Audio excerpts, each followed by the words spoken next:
ഇല്ലല്ലോ, ഇവിടെ നമ്മള് ഫുൾ ആക്ഷൻ അല്ലേ ബൈച്ചേട്ടൻ. വേണ്ട പോട്ടെ. ഇല്ലില്ല ഇല്ല എന്തിനാ വാ വാടാ കൊല്ലേ ചെല്ലേ. വാടാ വാടാ വാ വാ വാ ആ ആ ചിരിക്കരുത്, നോ ചിരി. അയ്യോ ഞങ്ങളുടെ പാവം, അയ്യോ ഞങ്ങളുടെ പാവം ബീച്ച്. അയ്യോ എന്നെ തല്ലല്ലേ. അല്ല ഇവനെ ഇടിക്കാനുണ്ട് ഇവനെ.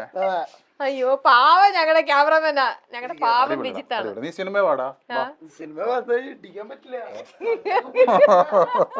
അയ്യോ പാവം ഞങ്ങളുടെ ക്യാമറമാന്റെ കൈ പിടിച്ച് തിരിച്ചു. എടാ ശരിക്കും വേദനിച്ചോ? ഒന്നുമില്ല, സെറ്റ്. വിജിത്ത് സ്ട്രോങ് ആണ്, അങ്ങനെയൊന്നും തളരില്ല. ഞങ്ങളുടെ കൂടെയുള്ള ഞങ്ങളെ കാത്തോണ്ടിരിക്കുന്ന വിജിത്തിനെയാണ് ഞങ്ങൾ ഫൈറ്റ് ചെയ്യാൻ വിട്ടത്. ഓക്കെ വിജിത് കി ജയ്, വിജിത് കി ജയ്. ഓക്കെ വിജിത് പിടിച്ചു തന്നു. നീ നിനക്ക് കൊണ്ടോടാ ശരിക്കും? ആണോ? എന്നാ പിന്നെ കൊള്ളിക്കായിരുന്നല്ലേ, കൊണ്ടുവരില്ല. ശരി, അപ്പൊ അതൊക്കെ നമ്മുടെ ഇവിടെ നിന്നുള്ള ഒരു സ്ട്രോങ് ഒരു കളിയും ചിരിയും ബഹളം അത്രയൊക്കെ ഉള്ളൂ കേട്ടോ. ഇനി നമ്മൾ അടുത്ത ചക്ക മമ്മൂക്കയോടൊപ്പം ദുബായിലും അബുദാബിയിലും യാത്ര ചെയ്തിട്ടുണ്ട്. അങ്ങനെ ആണ്, ഒരുപാട് നല്ല മെമ്മറീസ് ഉണ്ടായിട്ടുണ്ട്. എത്ര ദിവസങ്ങൾ ഉണ്ടായിരുന്നു ആ യാത്രയൊക്കെ? 3 days. ഓക്കെ. മാമാങ്കം എന്ന് പറഞ്ഞ സിനിമയുടെ ഷൂട്ടിൽ വെച്ചിട്ടാണ്. അങ്ങനെ ഷൂട്ടിംഗ് പർപ്പസിനാണോ പോയത്? അല്ലല്ല, ഷൂട്ടിംഗ് പർപ്പസ് അല്ല. എന്നെ കൊണ്ടുപോകേണ്ട ആവശ്യമില്ല ശരിക്കും. അതിനകത്ത് വേറെ ആൾക്കാരുണ്ടായിരുന്നു. പക്ഷെ മമ്മൂക്ക കൊണ്ടുപോയി. മമ്മൂക്ക നന്നായിട്ട് കെയർ ചെയ്തു. മമ്മൂക്കയുടെ ഒപ്പം തന്നെ സഞ്ചരിക്കാൻ പറ്റി. ഞാൻ ഒരു ദുബായില് വലിയൊരു ബിസിനസ് മീറ്റ് നടക്കുന്നു, സിനിമയുടെ കണക്റ്റഡ് ആയിട്ടാ. മമ്മൂക്കിനെ കാണാനായിട്ട് കുറെ അറബികളൊക്കെ വന്നിട്ടുണ്ട്. അന്ന് മമ്മൂക്ക ഇങ്ങനെ ഒരു സോഫയാണ്, മമ്മൂക്ക ഇരിക്കുന്നുണ്ട്, ഞങ്ങൾ പുറത്തവിടെ നിൽക്കുന്നുണ്ട്. മമ്മൂക്ക എന്നെ വിളിച്ചിട്ട് ബിജു വാ ഇവിടെ ഇരിക്കുന്നു പറഞ്ഞിട്ട് മമ്മൂക്കയുടെ അടുത്തിരുത്തി ഇവരുടെ മുമ്പില്. അതൊക്കെ എനിക്ക് ഭയങ്കര പ്രൗഡായ ഒരു നിമിഷങ്ങളാണ്. പിന്നെ അന്ന് മാതൃഭൂമിയുടെ ഒരു പ്രോഗ്രാം നടക്കുന്നത്, മമ്മൂക്ക മാത്രമേ ഉള്ളൂ അതിനകത്ത്.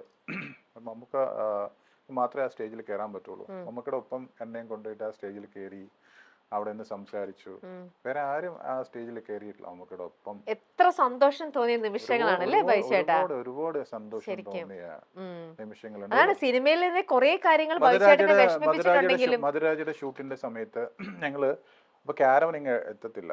അപ്പൊ അന്ന് ഒരു ഫൈറ്റ് സീക്വൻസ് ഞങ്ങള് മറ്റേ സ്റ്റേജ് പൊങ്ങി പോകുന്ന ഇതാ. അപ്പൊ ശരിക്കും അതിന്റെ ഒരു ഇതിടാനായിട്ട് ഷർട്ടിന്റെ ഇവിടെ ചെയ്തിട്ട് അപ്പൊ ഞങ്ങൾ എല്ലാരും കൂടി ഇരിക്കുന്ന ഇതുണ്ട്. മമ്മൂക്ക അല്ല, ബാക്കിയുള്ള ആൾക്കാരെല്ലാരും ആർട്ടിസ്റ്റ് എല്ലാം ഇരിക്കുന്ന ഒരു സ്ഥലം. അങ്ങനെ മമ്മൂക്ക വരുമ്പോ തന്നെ ഒരു ഇതാണല്ലോ. അപ്പൊ മമ്മൂക്ക വരുന്നു, എല്ലാരും പുറത്തോട്ട് ഇറങ്ങണം. മമ്മൂക്കൊക്കെ ഷർട്ട് ഇട്ടിട്ട് ഇത് ചെയ്യണം. എല്ലാരും പുറത്തോട്ട് ഇറങ്ങുമ്പോ എല്ലാരും മാറ്റും. അപ്പൊ ഞാനും ഇങ്ങനെ ഇറങ്ങി വരിക. നീ വേണ്ട അവിടെ ഇരുന്നോ അങ്ങനെ കുറെ. അപ്പൊ ഞാന് അതുപോലെ നമ്മുടെ കോവിഡ് ടൈമില് ആരും പുറത്തോട്ട് ഇറങ്ങത്തില്ലോ. അങ്ങനെ ഞാൻ കുറച്ച് ഫിഷൊക്കെ ഇട്ട് അന്ന് മമ്മൂക്ക എടുത്ത് വന്നു. മമ്മൂക്ക ഇറങ്ങി വന്നു. എന്നോട് വഴക്ക് പറഞ്ഞു, എന്തിനാ നീ ഇതൊക്കെ ഇട്ട് വന്നേ? എന്നിട്ട് പറഞ്ഞു ഞാനായതുകൊണ്ടിട്ടാണ് പുള്ളിക്കാരൻ.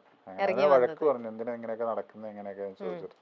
അങ്ങനെ കുറേ ഇത് അണ്ണൻ തമ്പി എന്ന് പറഞ്ഞ സിനിമ എന്റെ തിയേറ്ററിൽ അത് ഞങ്ങൾക്ക് ആദ്യമായിട്ട് റിലീസ് ചെയ്ത് കിട്ടിയ സിനിമയാണ്. അണ്ണൻ തമ്പി മുതല് ഒരു 6-7 സിനിമയ്ക്ക് ഞാൻ മമ്മൂക്കനെ ആ ടൈമിൽ വിളിക്കും. മമ്മൂക്കയുടെ ഫസ്റ്റ് ഇൻട്രോ സമയത്ത് ഞാൻ മമ്മൂക്കനെ വിളിക്കും ഫോൺ. എന്നിട്ട് ആൾക്കാർ ഭയങ്കര ഫാൻസ് അല്ലേ, ഈ ബഹളമൊക്കെ ഞാൻ കേൾപ്പിച്ചു കൊടുക്കും മമ്മൂക്കനെ.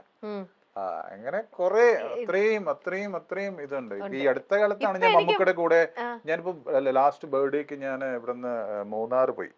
അപ്പോ ആരും പോയിട്ടില്ല, മമ്മൂക്കയും ഫാമിലിയും മാത്രമാണ് മൂന്നാർക്ക് പോയി.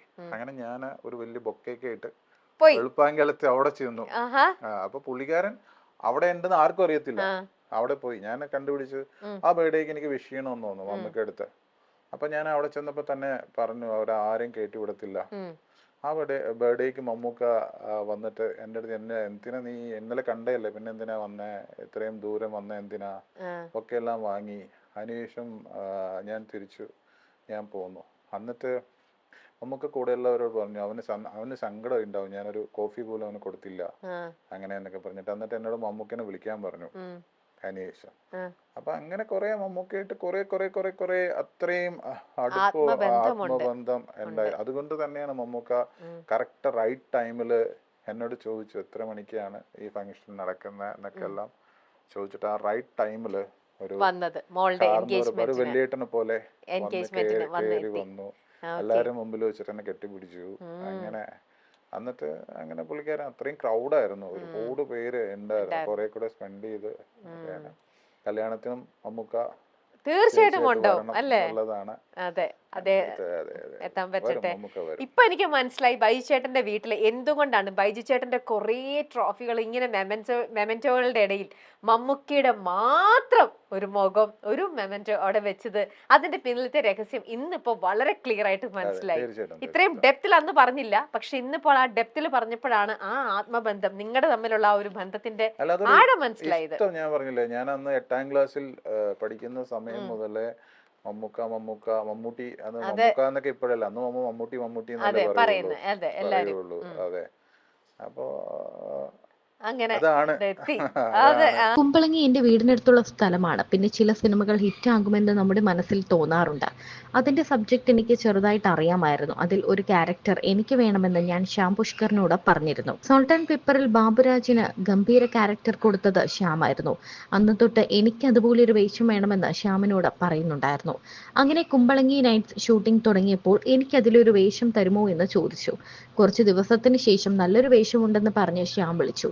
ബൈജു എഴുപുന്ന പറയുന്നു, സ്ക്രിപ്റ്റിൽ ആ സീനിൽ ഡയലോഗ്സ് ഒന്നുമില്ല, നമ്മൾ ഒരേ തൂവൽ പക്ഷികൾ എന്ന് മാത്രമായിരുന്നു ശ്യാം എഴുതിയത്. സിറ്റുവേഷൻ പറഞ്ഞു തന്നിട്ട് ബൈജുവിനോട് ഇഷ്ടമുള്ള ഡയലോഗ് പറയാനായിരുന്നു ശ്യാം ആവശ്യപ്പെട്ടത്. ഈ സിനിമയിൽ തന്റേതായ ഒരു സ്പേസിലാണ് കഥാപാത്രത്തെ അവതരിപ്പിച്ചത്. ഡയലോഗ് സ്വന്തമായി പറയാൻ എനിക്ക് സ്വാതന്ത്ര്യം തന്ന മറ്റൊരു സിനിമ ഉണ്ടാവില്ല. അതിൽ ഞാനൊരു ഡയലോഗ് പറയുമ്പോൾ ഫഹദ് ചിരിക്കുന്ന ഒരു ഷോട്ടുണ്ട്. അത് ശരിക്കും സ്പോട്ടിൽ വന്നതാണ്. അവൻ ശരിക്കും ഒരു ബോൺ ആക്ടറാണ്. ദുൽഖർ നായകനായി ഫഹദ് വില്ലനായി എത്തുന്ന സിനിമ വരണമെന്ന് ഒരുപാട് ആഗ്രഹമുണ്ട്.